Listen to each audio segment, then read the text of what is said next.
Hello viewers and welcome to Game 3, here with my guest star HuK. Go ahead and say hello. Hello. Alright, so basic. Anyways, HuK, let's get this started. 3, 2, 1, start. So yeah, we've got Game 3 here on Scrap Station, and we've got the green Protoss once again. HuK, is that your favorite color? No, I usually go default green because most maps are green and it kind of camouflages. And then they don't have Oh, enemy colors on. And then when they see the mini map, they see green and they're like, "Oh, maybe there's my force." And usually it doesn't work, but it's like any advantage you can get, you might as well try. Actually, on this map, prefer orange just because it kind of blends in the best. so yeah, if you ever play me, I will hate you if you use that tactic because I'm colorblind and I won't see anything on the mini-map. Exactly. See, it works. It works. Alright, Proof. and we've got your opponent Habit over here on the 3 o'clock position, spawning as the Red Zerg. What are your thoughts on Scrap Station, and then what are your thoughts on PvZ in general? Okay, Scrap Station PvZ is absolutely just it's not good. I don't like it.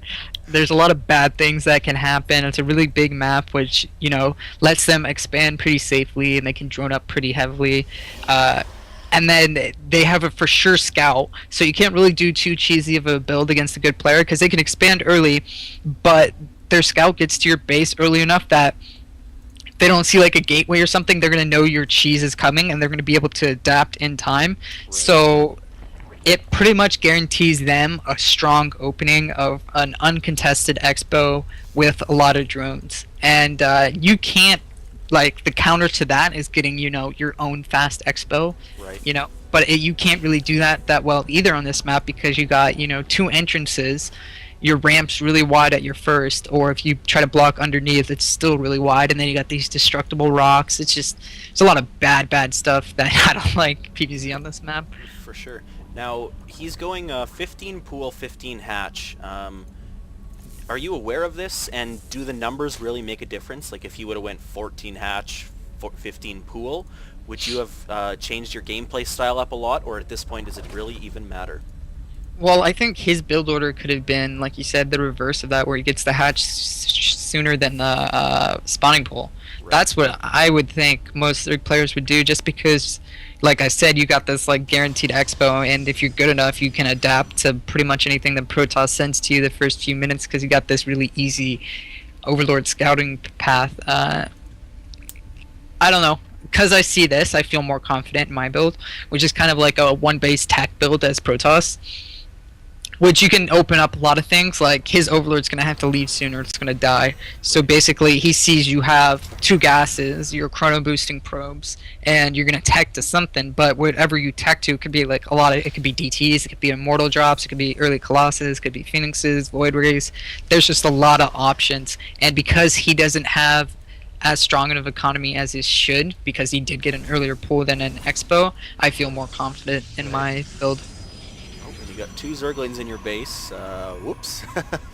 Yeah, I kind of didn't play great there, but I mean, I was kind of nervous. Habit's a really good player, so And, yeah, looks like he's just using them to scout mostly to make sure you're not hiding any tech or anything. At this point, is denying scouting ability from him going to be your key thing? yeah, pretty much, exactly.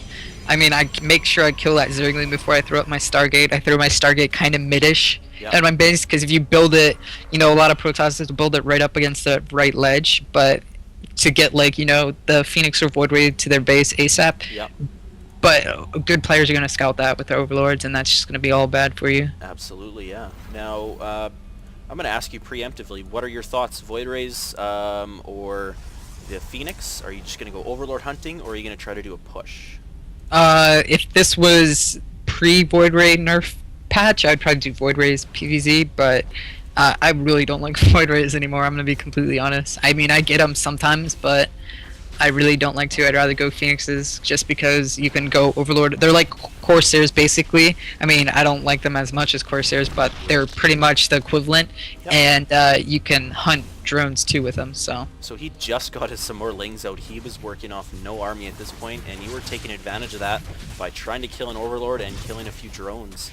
I don't know if he actually got any drone kills, but at least it's forcing him to spend his larva on Zerglings, right?